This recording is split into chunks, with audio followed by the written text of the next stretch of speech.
नमस्कार बंधुरा तो द न्यू इंडिया पोस्ट चैनेले आपनादेर सबाइके आरो एकबार स्वागत जानाई। तो बंधुरा आजकेर भिडियोटी एकदमई हालका भावे नेওয়ার मतो नय, कारण एखाने कथा होच्छे आमादेर भविष्यत निये।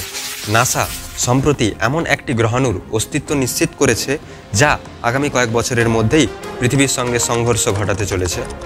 আর সবচেয়ে ভয়ের কথা এটাই যে দেশগুলোকে আঘাত করতে পারে বা যে লাইন টেনে নাসা বুঝিয়েছে যে এই লাইনের আশেপাশের শহরগুলোতে এটি আঘাতের সম্ভাবনা রয়েছে, তার মধ্যে অন্যতম হলো ভারত এবং বাংলাদেশ। এবং এই লাইনের আশেপাশে আপনারা দেখতে পাবেন যে মুম্বাই, দিল্লি এবং পশ্চিমবঙ্গ সহ বেশ কয়েকটি রাজ্যের গুরুত্বপূর্ণ শহর রয়েছে। ভারত সরকার আর ইসরো আর আমাদের সরকারি কর্মচারীরা কি আদৌ এটা নিয়ে সিরিয়াস? নাসার পর্যবেক্ষণ অনুযায়ী নাসা সম্প্রতি অ্যাস্ট্রয়েড 2024 YR4 নামের একটি গ্রহাণু গতিপথ ট্র্যাক করছে, যার ব্যাস প্রায় 130 থেকে 300 ফুট। যদি এটা পৃথিবীর ওপর আঘাত করে তাহলে একটা ছোটখাটো পারমাণবিক বোমার মতো ধ্বংসযজ্ঞ চালাবে। এবং নাসার অনুমান অনুযায়ী 2032 সালের মধ্যেই এই গ্রহাণুটি ভারত, বাংলাদেশ, পাকিস্তান সহ এশিয়ার কোনো দেশ অথবা প্রশান্ত মহাসাগরে এই যে লাইনটা নাসা টেনেছে এটার আশেপাশে কোনো অঞ্চলে আঘাত হানতে পারে।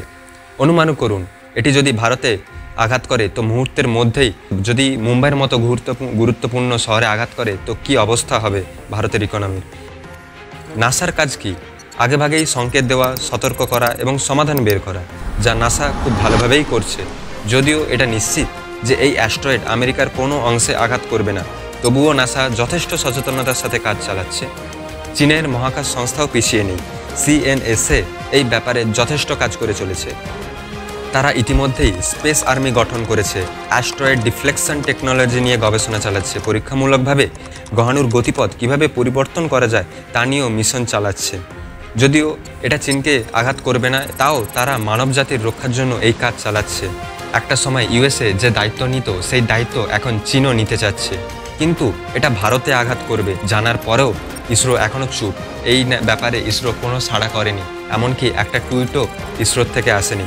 হ্যাঁ, আমরা জানি ISRO is doing a fantastic work, কিন্তু ভারতের সুরক্ষার জন্য বিষয়টা সবচেয়ে গুরুত্বপূর্ণ এই মুহূর্তে। কিন্তু ইসরো কেন চুপ? আসলে এই ধরনের সমস্যার জন্য ইসরো একেবারেই নতুন, কিন্তু নাসা এই ধরনের কার্যকলাপ দীর্ঘদিন ধরে চালিয়ে আসছে। তাদের কাছে প্ল্যানেটারি ডিফেন্স সিস্টেম রয়েছে। তাছাড়াও ইসরোর বাজেট এতটাই কম যে এই ধরনের রিসার্চ চালানোর জন্য সেটা কোনোভাবেই পর্যাপ্ত নয়। হয়তো ভবিষ্যতে পর্যাপ্ত কোনো পদক্ষেপ নিতে পারে ইসরো, কিন্তু আপনারা জানেন ভারতীয়দের একটা মেন্টালিটি রয়েছে যে আমাদের নাকের নিচে যতক্ষণ না জল পৌঁছায় ততক্ষণ আমরা কোনো পদক্ষেপ নেই না, পায়ের ওপর পা তুলে বসে থাকি। তো ইসরোর এখন কি করা উচিত? ভারতের হাতে কিন্তু এখনও সময় আছে। ইসরোকে নাসা এবং CNSAর সঙ্গে মিলে গ্রহাণু প্রতিরোধী প্রযুক্তি নিয়ে কাজ চালাতে হবে। ভারত সরকারকে মহাকাশ প্রতিরক্ষা নিয়ে একটা আলাদা বাজেট ও রিসার্চ ফান্ডিংও বাড়াতে হবে। আমাদের মিডিয়া, যে প্রিন্ট মিডিয়া রয়েছে, ডিজিটাল মিডিয়া রয়েছে ও সাধারণ মানুষকে এই বিষয়ে সচেতন হতে হবে, যাতে ভারত সরকারের ওপরও একটা চাপ সৃষ্টি করা যায়। আমরা চাঁদে যাচ্ছি সেটা তো ভালো কথা, কিন্তু পৃথিবী যদি না থাকে, আমাদের দেশই যদি না থাকে, তাহলে চাঁদে গিয়ে কি হবে?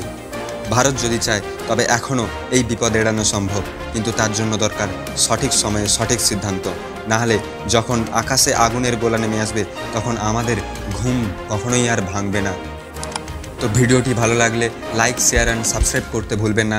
আপনার মূল্যবান মন্তব্য কমেন্টে জানাতে ভুলবেন না। ধন্যবাদ। জয় হিন্দ, জয় ভারত।